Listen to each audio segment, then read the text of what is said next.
Nous, c'est le centre évangélique, le Verbe divin.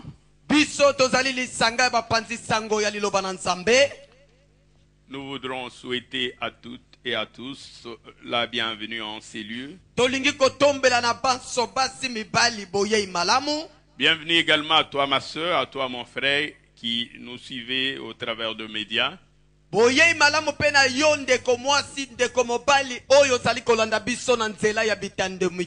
Que Dieu vous bénisse. Permettez-moi de nous proposer 3 lectures.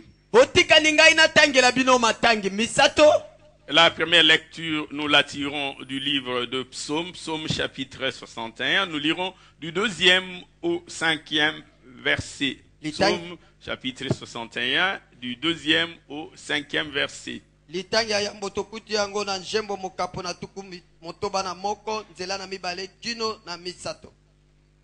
Nous lirons également Jérémie chapitre 31, du 8e au 9e verset. Et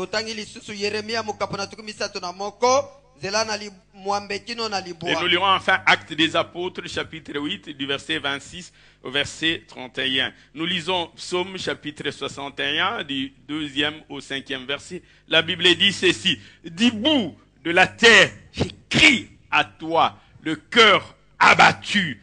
Conduis-moi sur le rocher que je ne puis atteindre. Conduis-moi sur le rocher que je ne puis atteindre. Car tu es pour moi un refuge, une tour forte en face de l'ennemi. Je voudrais séjourner éternellement dans ta tente, me réfugier à l'abri de tes ailes. Car toi, ô Dieu, tu exauces mes vœux. Tu me donnes l'héritage de ceux qui craignent ton nom. Livre du prophète Jérémie, chapitre 31, à partir du verset 8. La Bible dit ceci.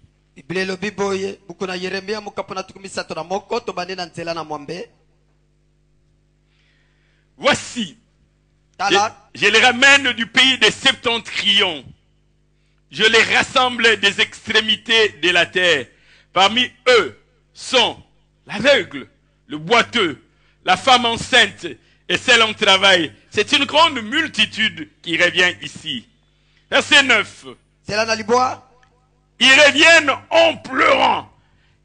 Je les conduis au milieu de leurs supplications. Je les mène vers le torrent d'eau. Par un chemin uni. Ils ne chancellent pas. Car je suis un père pour Israël. Et Ephraïm est mon premier-né. Nous lisons enfin Actes des Apôtres, chapitre 8. Nous allons commencer du verset 26 jusqu'au 31e verset. La Bible dit: un ange du Seigneur s'adressant à Philippe lui dit: lève-toi, va du côté du midi sur le chemin qui descend de Jérusalem à Gaza. C'est lui qui est désert. Et Philippe s'éleva et partit. Et voici un Éthiopien, un eunuque, ministre de Candace, reine d'Éthiopie, et surintendant de tous les trésors, venu à Jérusalem pour adorer. Ils sont retournés, assis sur son char, et lisaient les livres du prophète Ésaïe. L'Esprit dit à Philippe: avance, approche-toi de ces chars. Verset 32. Philippe accourut et entendit l'Éthiopien qui lisait le prophète Ésaïe. Il lui dit: comprends-tu ce que tu lis? Verset 31. J'aime la réponse. Il répondit: comment le pourrais-je? Comment le pourrais-je? Si quelqu'un ne me guide, comment le pourrais-je? Si je n'ai personne pour me conduire, comment le pourrais-je? Si je n'ai personne pour me diriger, comment le pourrais-je? Le thème de ce jour est intitulé: conduis-moi sur le rocher élevé que je ne puis atteindre.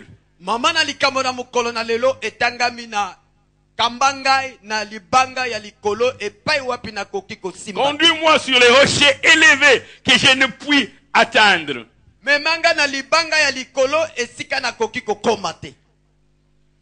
Ce psaume est emprunté du roi David. Et David, un jour, va être oint comme roi par Samuel. David a l'onction royale, mais il y a un roi sur le trône.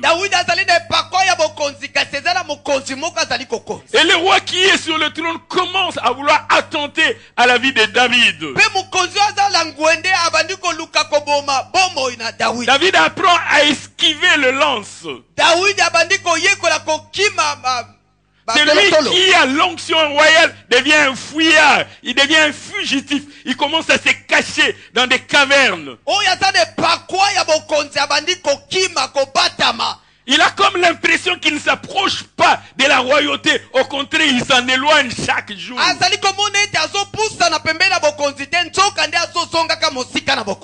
Et lorsque nous lisons 1 Samuel chapitre 20, David, désespéré, dit dans le 3e verset, il n'y a qu'un pas entre moi et la mort. Lui qui a l'onction royale, il s'est dit non, je ne vois plus l'onction, je ne vois plus la royauté, je suis en train de voir la mort. Il dit il n'y a qu'un pas entre moi et la mort.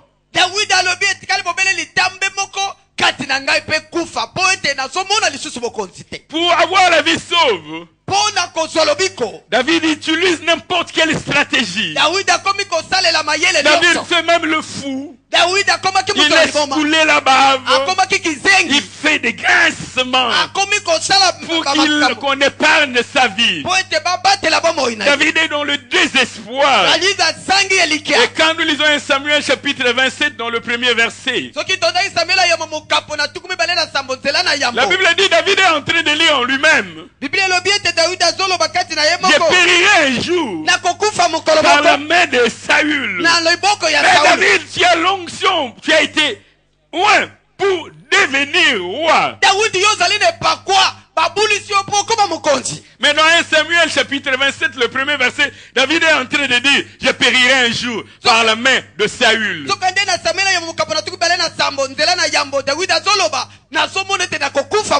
Et David voit la royauté sembler s'éloigner de lui.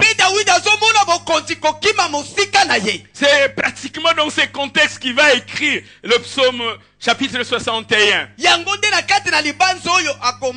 David s'estime être très loin de la vie. Il dit du bout de la terre, j'écris à toi. Mais David, où es-tu pour dire tu es au bout de la terre? David estime qu'il est au bout. Il a vécu de choses. Il en a vu de verts et de pas mûrs. Il en a vu de toutes les couleurs. Il dit je suis au bout de la terre.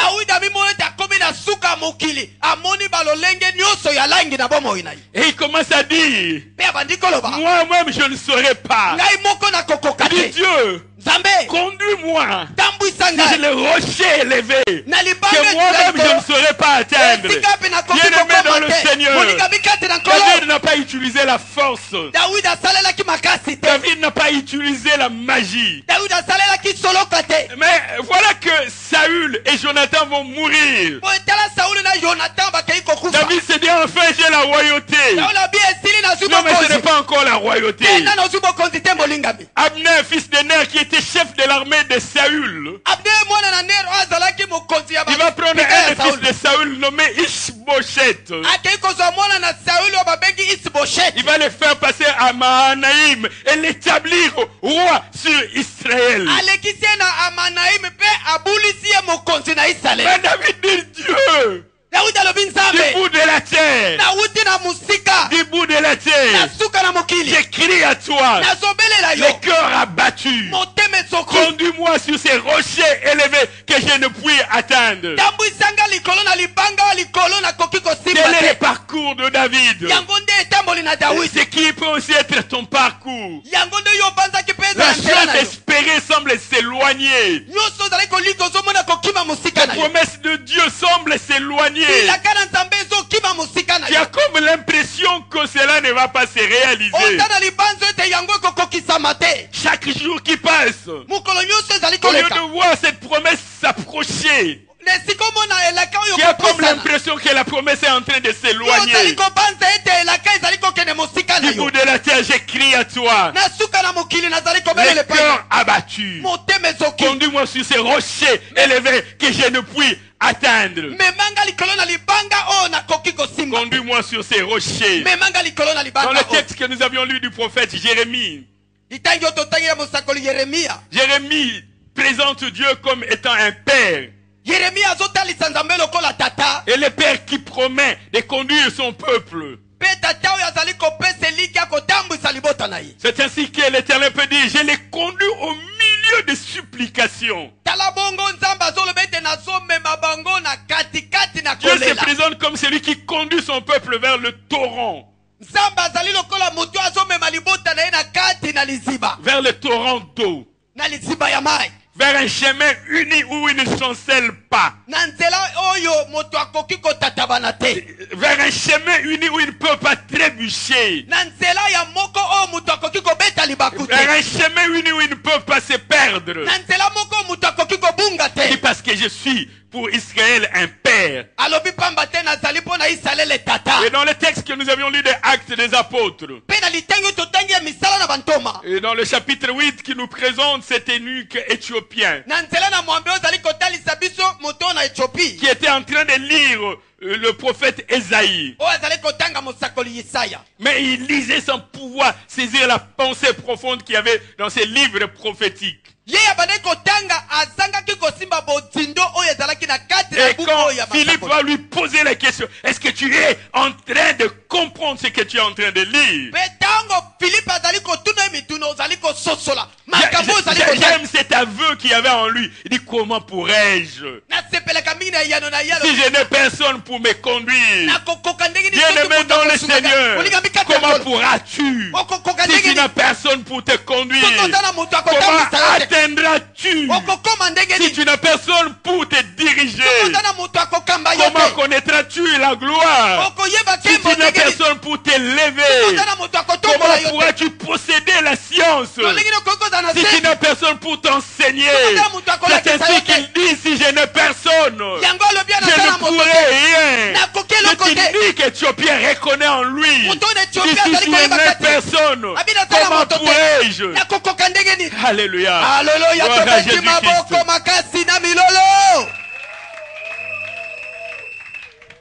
Bien-aimés dans le Seigneur, j'aimerais dans un premier point que nous parlions de 3 termes essentiels qui se retrouvent dans cette portion des Écritures. 3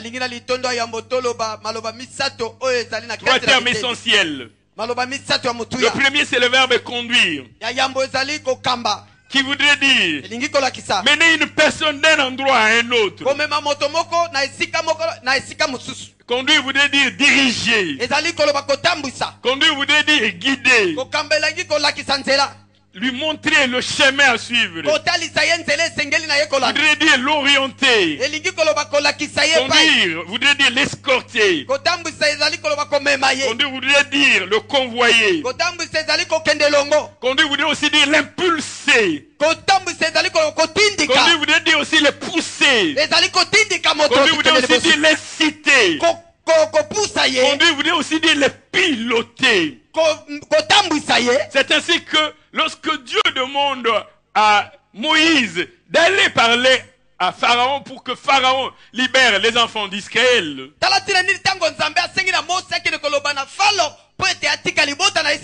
Moïse a comme l'impression que Dieu leur demande de quitter les connus vers l'inconnu.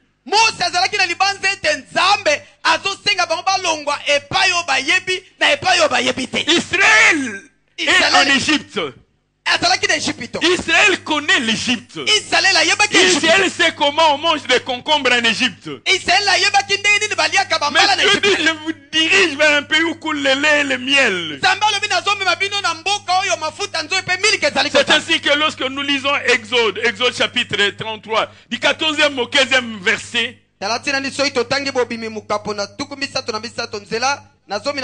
Moïse dit clairement à l'Éternel, si tu ne marches pas toi-même avec nous, Moïse est en train de dire à l'Éternel, si tu ne nous conduis pas, Moïse est en train de dire à l'Éternel, si tu ne nous dirige pas, Moïse est en train de dire à l'Éternel, si tu ne nous escortes pas, si tu ne nous convoies pas, si tu ne nous pilotes pas, si tu ne nous conduis pas, ne nous laisse pas partir. Nous voulons que toi-même tu puisses nous conduire, nous escorter, nous diriger, pour que nous soyons sûrs que nous atteindrons le bon port, pour que nous soyons sûrs que nous arriverons à destination. Il dit, Seigneur, conduis-nous toi-même. Si tu ne veux pas nous conduire, ne nous laisse pas partir, parce que nous n'atteindrons pas l'objectif. Seigneur, nous ne partirons que quand tu seras notre guide. Seigneur, nous ne partirons que quand tu seras notre éclaireur, tu seras devant nous pour nous convoyer, nous guider, nous montrer le droit chemin.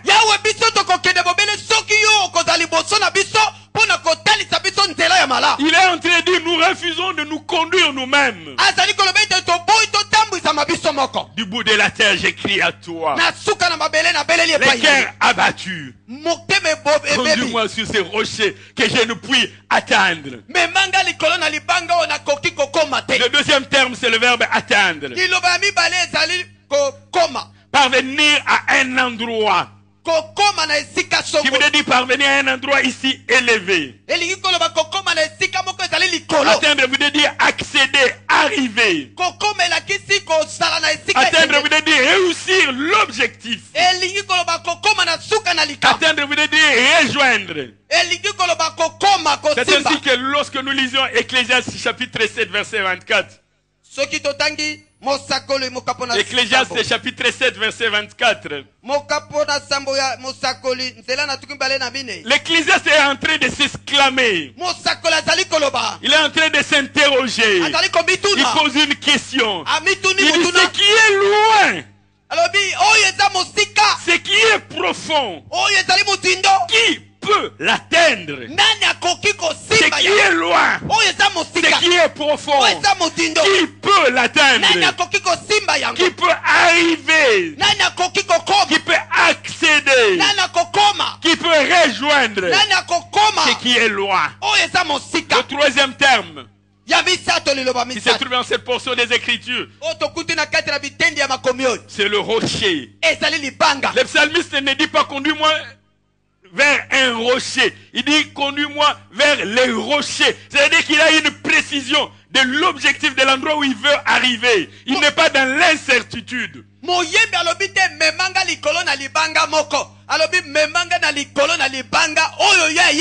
dit conduis-moi sur le rocher. Il connaît ces rochers. Il veut atteindre. Il connaît la position. Il ne dit pas amène-moi à une position. Non, amène-moi à la position. Il connaît la position à laquelle il aspire. Le psalmiste sait ce qu'il est en train de demander à l'Éternel. C'est comme cet homme, il ne demande pas une femme, il désire la femme là, avec précision. Ce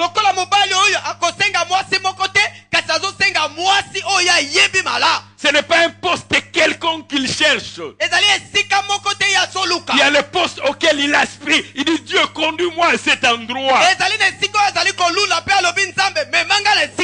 Vers une situation bien déterminée.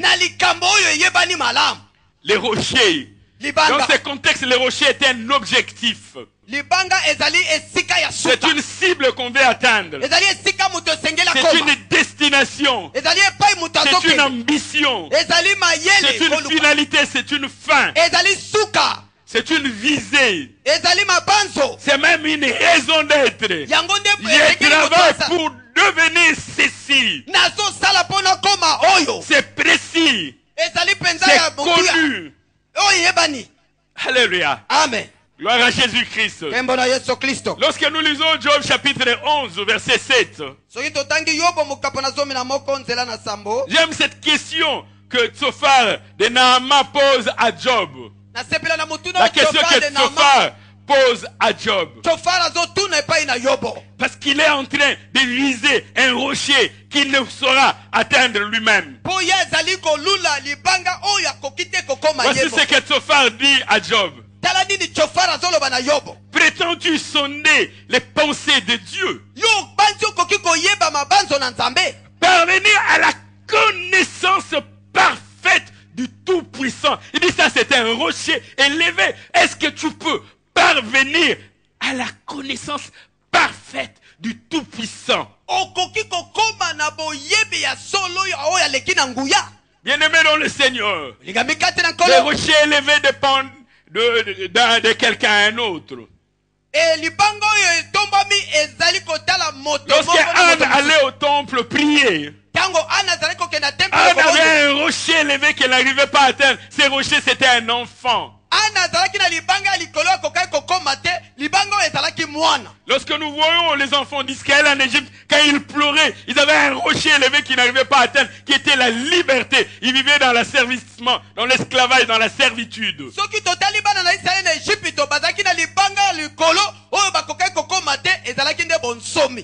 Et lorsque nous lisons les textes de David, il y avait un rocher élevé qu'il n'arrivait pas à atteindre lui-même. C'était la royauté. Il était un roi, mais la royauté semblait s'éloigner de lui.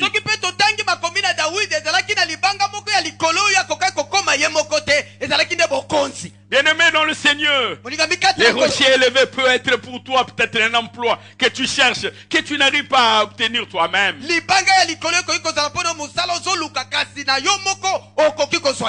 Ça peut être une maison. Ça peut être une épouse ou un époux. Ça peut être une condition sociale. Ça peut être un enfant comme Anne. Ça peut être un état de santé meilleur. David dit, du bout de la terre, j'ai crié à toi, les cœurs abattus. Conduis-moi sur le rocher que je ne puis atteindre. Quand il dit conduis-moi, il dit dirige-moi, il dit amène-moi, il dit fais-moi parvenir à une situation. Si c'est le rocher que je ne pourrais atteindre moi-même. Alléluia. Amen. Deuxième point. Qui peut conduire? Mais qui peut conduire, c'est une question. Qui peut guider? Qui peut piloter? Bien-aimé dans le Seigneur, il faut avoir un bon conducteur pour être sûr d'arriver à destination. Toute personne assise sur un siège de pilote n'est pas forcément pilote. Ce n'est pas parce que tu es assis dans une cabine de pilotage que tu es pilote. Mais qui peut conduire? Lorsque nous lisons Luc chapitre 6 verset 39, la Bible dit, un aveugle peut-il conduire un aveugle? Ne tomberont pas tous deux dans la fosse. L'aveugle ne peut pas conduire un aveugle. Sinon les deux vont tomber dans la fosse. Bien-aimé dans le Seigneur, il faut être conduit par celui qui voit. Et celui qui voit loin, qui peut voir une chose de loin susceptible d'arriver, qui peut t'amener à l'éviter, qui voit les dangers, qui te prévient, il y a un danger qui se pointe à l'horizon. Il prend l'envol et il voit de loin. Il dit mon fils, il y a un danger.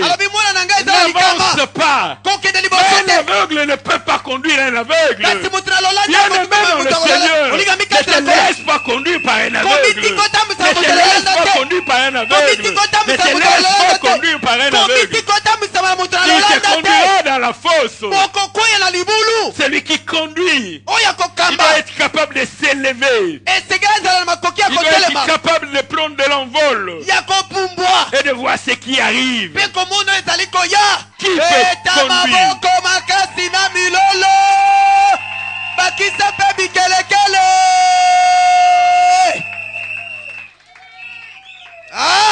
Bien-aimé dans le Seigneur, ce n'est pas parce que quelqu'un a mis une clé de contact que tu peux présumer qu'il se conduit.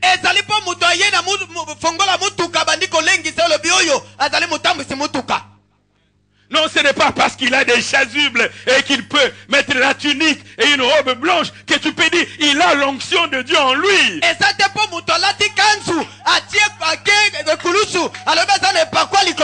Non, ce n'est pas parce qu'il porte une soutane que tu peux dire qu'il a l'esprit de Dieu en lui. Non, ce n'est pas la soutane. Mais qui peut conduire? Qui peut conduire? Premièrement, l'Éternel. C'est le Père qui nous conduit. Lorsque nous lisons le livre du prophète Ésaïe, dans Ésaïe chapitre 48, le 17e verset. Ésaïe chapitre 48, le 17e verset. La Bible dit, ainsi parle l'Éternel, ton Rédempteur, les saints d'Israël. Dis moi l'Éternel ton Dieu, je t'instruis pour ton bien. Je t'ai conduit dans la voie que tu dois suivre. Laisse-toi conduire par l'Éternel. Il ne se trompera pas de chemin. Il ne se trompera pas de destination. Il dit moi l'Éternel, je t'ai conduit. Laisse-toi conduire. Laisse-toi conduire. Alléluia. Amen. Gloire à Jésus-Christ. Le livre des Proverbes nous dit dans Proverbes chapitre 20. Proverbes chapitre 20 verset 24. Il dit c'est l'Éternel qui dirige les pas de l'homme. Et il pose une question. Est-ce que l'homme peut-il comprendre sa voix? C'est l'Éternel qui dirige. Si tu atteins un objectif, tu atteins un objectif. Si c'est l'Éternel qui m'a conduit, ne dis pas que c'est ma force ou mon intelligence. C'est l'Éternel qui conduit. L'Éternel te conduira. Du bout de la terre. Du bout de la terre, je crie à toi, le cœur abattu. Conduis-moi sur ces rochers élevés que je ne puis atteindre. Qui peut conduire? Deuxièmement, le Saint-Esprit, les consolateurs. Lorsque nous lisons l'évangile selon Jean dans le chapitre 16, le 13e verset. Jean chapitre 16, le 13e verset. Voici ce que dit Jésus-Christ. Il dit quand le consolateur sera venu, l'esprit de vérité, il vous conduira dans toute la vérité. Jésus-Christ est en train de dire quand le consolateur viendra, l'esprit de Dieu, l'esprit de vérité, il vous conduira dans la lumière, il vous conduira dans la vérité, il vous conduira dans le droit chemin, il vous conduira vers la félicité. C'est l'esprit qui vous conduira, parce que l'esprit sonde même l'esprit de Dieu. Les Saint-Esprit sont de tout. Il vous conduira dans la vérité. Il vous conduira dans la lumière. Il vous conduira vers la félicité. Troisièmement, il y a l'Éternel, le Père qui conduit. Le Saint-Esprit conduit. Troisièmement, l'agneau de Dieu. Jésus-Christ vous conduira. L'agneau de Dieu vous conduira. Que dis-je? L'agneau de Dieu nous conduira. Lorsque nous lisons la révélation de Jean, Apocalypse chapitre 7 verset 17. Apocalypse chapitre 7 verset 17. La Bible dit car l'agneau qui est au milieu du trône, il le pètera. Il va paître les troupeaux de Dieu. Et les conduira aux sources des eaux de la vie. L'agneau de Dieu conduit vers les sources des eaux de la vie. Lorsqu'il est venu, il a trouvé la mort. Il a conduit le troupeau de Dieu vers les sources des eaux de la vie.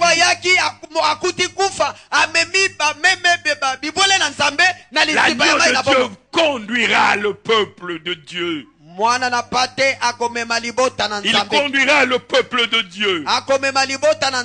Bien-aimé dans le Seigneur, l'agneau de Dieu va nous conduire.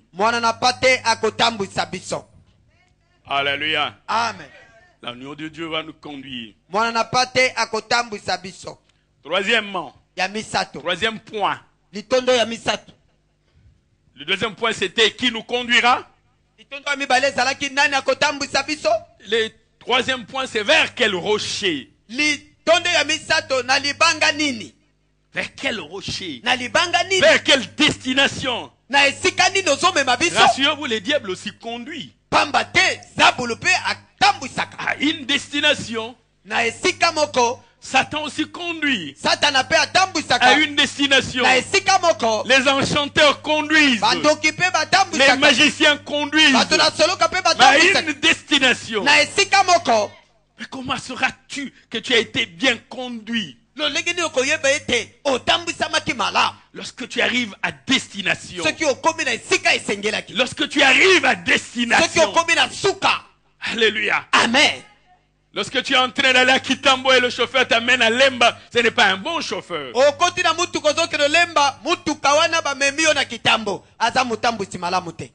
Le livre des Proverbes nous dit dans Proverbes chapitre 21, le premier verset.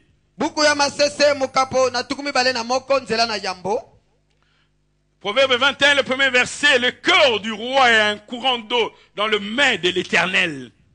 Le cœur du roi est un courant d'eau dans le main de l'Éternel. Et l'Éternel l'incline partout où il veut. C'est l'Éternel qui incline le cœur du roi. Ah, si tu avais compris, bien aimé, c'est vers l'Éternel que tu allais te diriger. Celui qui a le pouvoir d'incliner le cœur du roi. Tu n'auras même pas besoin de chercher le roi. Mais c'est lui qui incline son cœur. Lorsque toi tu seras en train de pleurer, il inclinera le roi en ta faveur. Lorsque Dieu approuve le voie de quelqu'un, il dispose favorablement à son égard même le cœur de ses ennemis, même le cœur de ses adversaires. C'est l'Éternel qui incline le cœur du roi. Vers quel rocher? Vers quel rocher? Premièrement, les rochers les plus élevés, c'est l'amour de Dieu. C'est la patience du Christ. La patience du Christ. Lorsque nous lisons la deuxième épître de Paul aux Thessaloniciens, la deuxième épître de Paul aux Thessaloniciens, dans le chapitre 3, le 5e verset, la Bible dit que le Seigneur dirige mon cœur vers l'amour de Dieu et vers la patience de Christ. Qu'il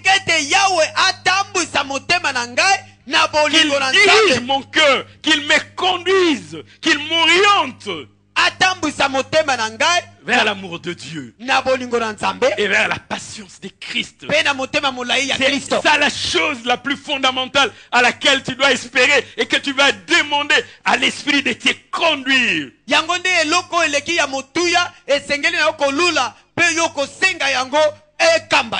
Deuxièmement, la volonté de Dieu. Deuxièmement, la volonté de Dieu. La volonté de Dieu. J'aime l'évangile selon Matthieu. Lorsque nous lisons Matthieu chapitre 26, le verset 41. Matthieu chapitre 26, verset 41. La Bible dit l'esprit est bien disposé. L'esprit est bien disposé. L'esprit est bien disposé. Mais la chair est faible. Comment de moi-même je peux faire la volonté de Dieu? De moi-même, comment pourrais-je faire? J'aime, comme le dit notre frère Patrice, dit de moi-même, je ne pourrais pas faire la volonté de Dieu.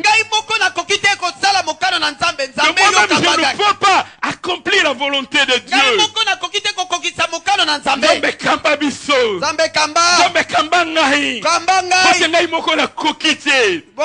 puis rien. L'esprit est bien disposé, mais la chair est faible. Laisse que pendant un court instant que nous puissions chanter avec la chorale Kambangai. Pendant un court moment, nous allons chanter. Oh, chante ça avec moi, bien-aimé. Chante ça avec moi.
Kambangai Yesue. Kambangai, Kambangai Yesue. Bien-aimés dans le Seigneur. Matthieu 26, verset 41, Marc chapitre 14, verset 38 dit, l'esprit est bien disposé, mais la chair est faible. Oh, kambalibota na yo mokote mzem. Oh, papa. Oh, kambalibota na yo mokote. Oh, kamba mosala na yo mokote. Alléluia. Oh, kamba ministère na yo mokote. Oh, kamba bana na yo mokote. Yo mokoko kokate. Yo mokoko kokate. Yo mokoko kokate. Yo mokoko kokate. Bana nzamba kamba yo. Alléluia.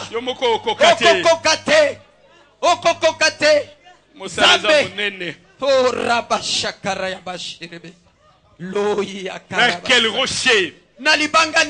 La volonté de Dieu. Le psaume 119 verset 36 nous dit. Le psaume 119 verset 36 nous dit. Incline mon cœur vers tes préceptes et non vers le gain. La tentation est grande. J'ai besoin d'argent à la maison, je n'ai rien reçu. Mais je peux faire sortir quelques prophéties, quelques nzondo pour avoir un peu d'argent. Mais le psalmiste dit, incline mon cœur vers tes préceptes et non vers le gain. La chair veut me conduire vers le gain. Mais je te demande d'incliner mon cœur vers tes préceptes.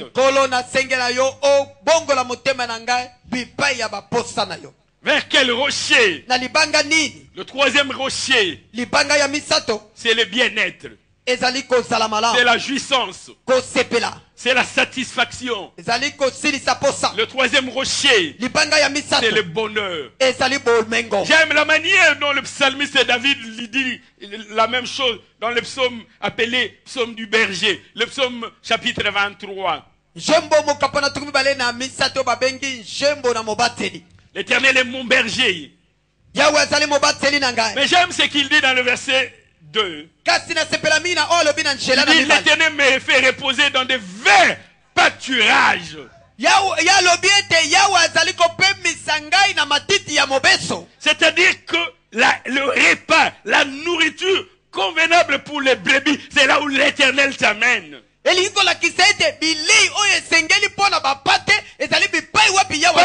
pâturages desséchés. Pas vers les pâturages frappés par le soleil. Mais vers de verts pâturages. Et il dit, l'Éternel me dirige près des eaux paisibles. Le psalmiste parle de la nourriture et de la boisson. Le pâturage est vert. Pas le pâturage desséché, mais le vert pâturage. Et ensuite il dit, il me conduit près des eaux paisibles. J'aurai la bonne nourriture, mais j'aurai aussi la bonne boisson. Ça c'est l'Éternel qui le fait. Il me rassure d'un bonheur parfait. Il nourrit mon corps avec le vert pâturage. Il me dirige près des eaux paisibles. Mais il ne s'arrête pas là. Pour que mon bonheur soit parfait, il restaure mon âme. Oh, merci Seigneur. Il me donne le vert pâturage. Il me dirige près des eaux paisibles. Je nourris mon corps. Et je bois des eaux paisibles. Mais il ne s'arrête pas là. Il restaure mon âme.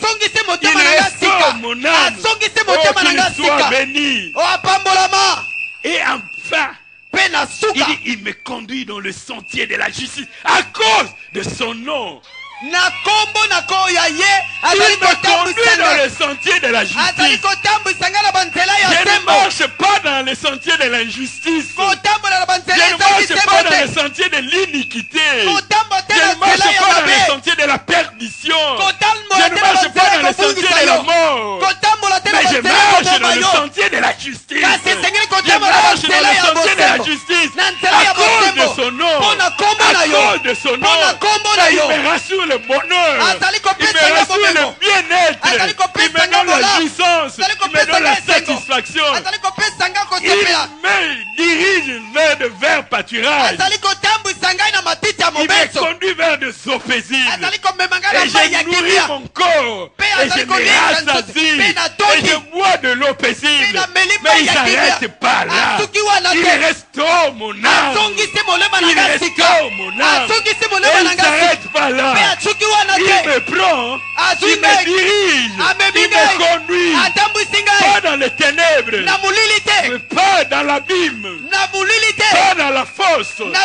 Pas sur la voie de l'iniquité. Mais dans le sentier de la justice. Dans le sentier de la justice. Et à cause de son nom. À cause de son nom. Oh, il me donne le bonheur. Le bonheur. Le bonheur. Bomengo. Bomengo. Bomengo. Bomengo. Bomengo. Bomengo. Bomengo. Beta, beta, beta, maboko na milolo. Beta bikelekele. Ça c'est Dieu. C'est Dieu. Ça c'est Dieu. C'est ainsi que le psalmiste peut dire. Oui, le bonheur m'accompagneront tous les jours de ma vie. Mais le bonheur m'accompagneront. Mais parce que je suis conduit par Dieu. Mais je suis conduit par qui? Mais je suis conduit par Dieu. Mais le bonheur m'accompagneront. Non, il sera mon compagnon. Je ne cours pas derrière le bonheur. Mais le bonheur c'est un compagnon. C'est un compagnon. Dis à ton voisin, le bonheur doit être ton compagnon. Dis à ton voisin, le bonheur doit être ton compagnon. Le bonheur doit m'accompagner. Alléluia.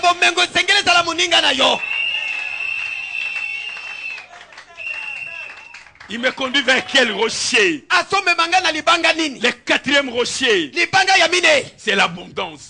Le quatrième rocher, c'est la richesse. Le quatrième rocher, c'est la fertilité à tout point de vue. La fertilité et la fécondité à tout point de vue. Et le prophète Ésaïe le dit dans Ésaïe chapitre 49, le 10e verset. Ésaïe chapitre 49, le verset 10. Voici ce que dit l'Éternel. Ils n'auront pas faim. Ils n'auront pas faim. Ils n'auront pas soif. C'est vrai, Éternel. Oui. Ils n'auront pas faim. Ils n'auront pas soif. C'est un rocher élevé que tu ne peux pas atteindre toi-même. Il dit les mirages et les soleils ne le feront pas souffrir.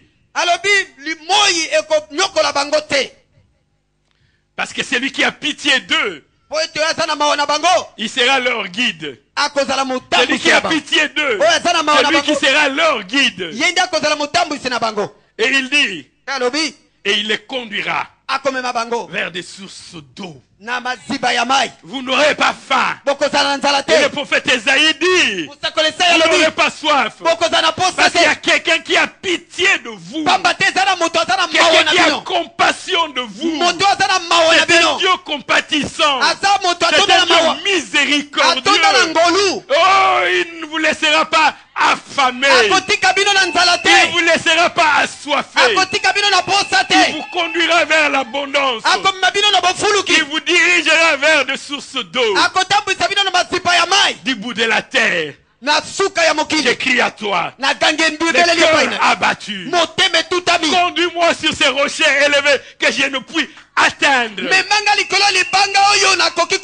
va te conduire vers l'abondance. Seulement si tu te laisses conduire. Si tu inclines ton cœur vers ses préceptes. Si tu te montres obéissant, comme le dit le livre de Deutéronome chapitre 28, le premier verset, si tu obéis, si tu obéis, tu te laisseras conduire vers ces rochers élevés que tu ne pourras pas atteindre toi-même. Tu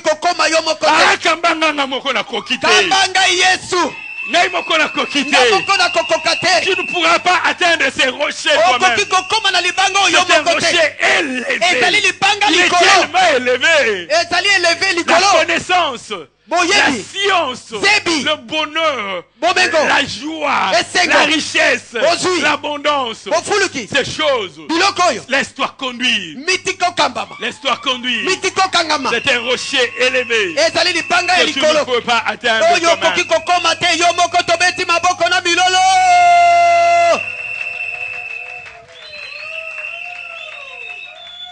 Le cinquième rocher, c'est la bonne santé. Comme pouvait le dire Jean lorsqu'il s'adressait à l'ancien Gaius.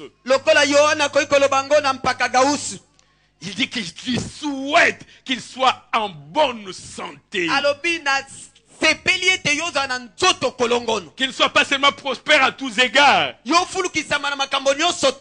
Qu'il ne soit pas seulement prospère à tous égards, mais qu'il soit aussi en bonne santé. Comme prospère l'état de son âme, il doit aussi être en bonne santé.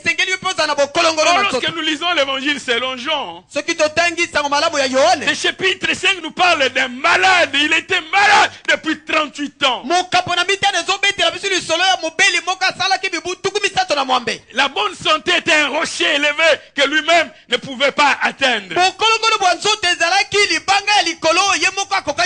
Et il était près de la porte de brebis. Là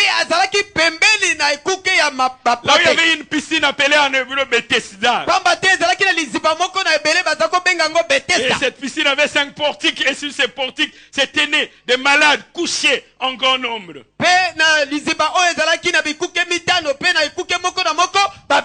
y avait des aveugles. Il y avait des boiteux. Il y avait des paralytiques. Aujourd'hui, on ajoutera même ceux qui ont le cancer. On ajoutera ceux qui ont des myomes. Ceux qui ont des problèmes pour concevoir. Qui attendaient le mouvement de l'eau. Parce qu'un ange de l'Éternel descendait de temps en temps. Il descendait dans la piscine et agitait l'eau. Et celui qui descendait le premier, celui-là a été guéri lorsque l'eau avait été agitée. Jean chapitre 5 verset 5. La Bible dit, là se trouvait un homme malade depuis 38 ans.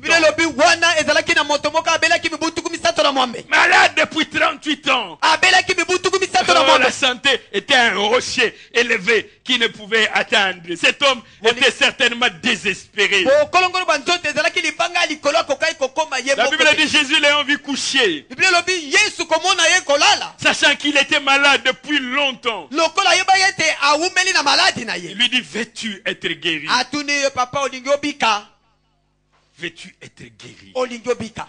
Oh, le malade lui répond, je n'ai personne pour me conduire. Je n'ai personne pour me jeter dans la piscine. Bien-aimé dans le Seigneur, moi je viens te dire aujourd'hui, tu as quelqu'un. Tu as quelqu'un. Tu as quelqu'un. Tu as quelqu'un. L'Apocalypse dit, Jean pleurait de ce que personne n'était jugé digne de regarder les livres, de l'ouvrir et d'en rompre les 7 sceaux. Mais j'aime ce que dit Apocalypse. L'un des 24 veilleurs dit, Jean, arrête de pleurer.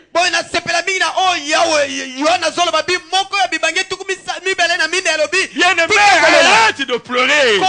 Il y a quelqu'un. Il y a quelqu'un qui est digne.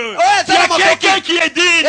C'est malade. La piscine de Bethesda disait, j'ai des personnes pour me conduire dans l'eau.